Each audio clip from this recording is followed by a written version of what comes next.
sale aliento. Para un tiempo como este y situaciones del presente, momentos de reflexión con el evangelista internacional Julio Delgado. Julio Delgado. Que trae vida a mis huesos. Dios te bendiga. La reflexión para hoy la estaré basando a la altura de los versos 23 al 25 en el capítulo número 4 del Evangelio según San Marcos, que dice: si alguno tiene oídos para oír, oiga. Les dijo también: mirad lo que oís, porque con la medida con que medís os será medido, y aún se os añadirá a vosotros lo que oís, porque al que tiene se le dará, y al que no tiene, aún lo que tiene se le quitará. Hoy quiero llamar tu atención ante la necesidad real de entender lo que es tener oídos para oír y escuchar. Oír es el fenómeno que pertenece al orden fisiológico, incluido en el mundo de las sensaciones. Nuestros sentidos auditivos nos permiten percibir los sonidos en mayor y menor medida. Oír es percibir las vibraciones del sonido. En fin, oír es pasivo. Ahora, cuando hablamos de escuchar, nos referimos a la capacidad de captar,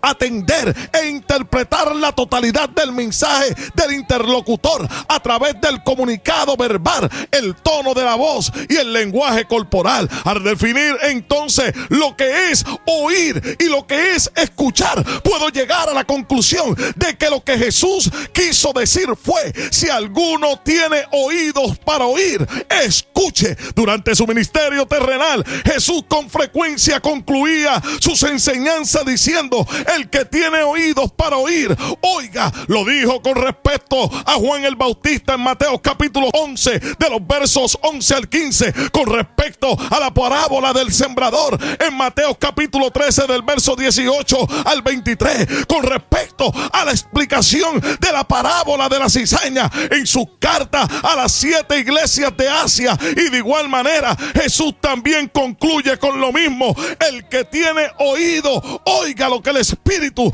dice a las iglesias. No podemos tener crecimiento espiritual si no tenemos entendimiento de lo que oímos, porque no escuchamos. La situación es mucho más seria de lo que nos imaginamos, porque incluso hay personas que creen tener problemas en su vista, pero no se han dado de cuenta que su problema está en sus oídos. Siempre andan escuchando lo que no debe, siempre andan escuchando lo negativo, siempre están escuchando lo distorsionado e ignoran que lo que escuchamos afecta a lo que vemos. Los problemas auditivos producen náusea, vértigo y más aún crean desbalance en el individuo. En lo espiritual, el que no escucha la palabra tiene desbalances espirituales y llega al extremo de producirle náuseas a Dios, como la iglesia de la Odisea. Aunque la parábola del sembrador nos habla de 4 clases de terreno en las que cae la semilla sembrada, yo haré una breve mención de 3 diferentes tipos de oyentes que vamos a encontrar en este caminar. Están los desanimados o tardos. El problema que existe con este tipo de oyentes es que es muy difícil que alguien le pueda explicar algo. El problema no está en lo que se enseña ni en lo que se presenta, sino que el problema está en el oyente. Por eso el Señor dijo en Mateo 13:13: por eso les hablo en parábola, porque viendo no ven y oyendo no oyen ni entienden. Los segundos son los de oído ansioso. Este es el tipo de oyente que solo lo que desea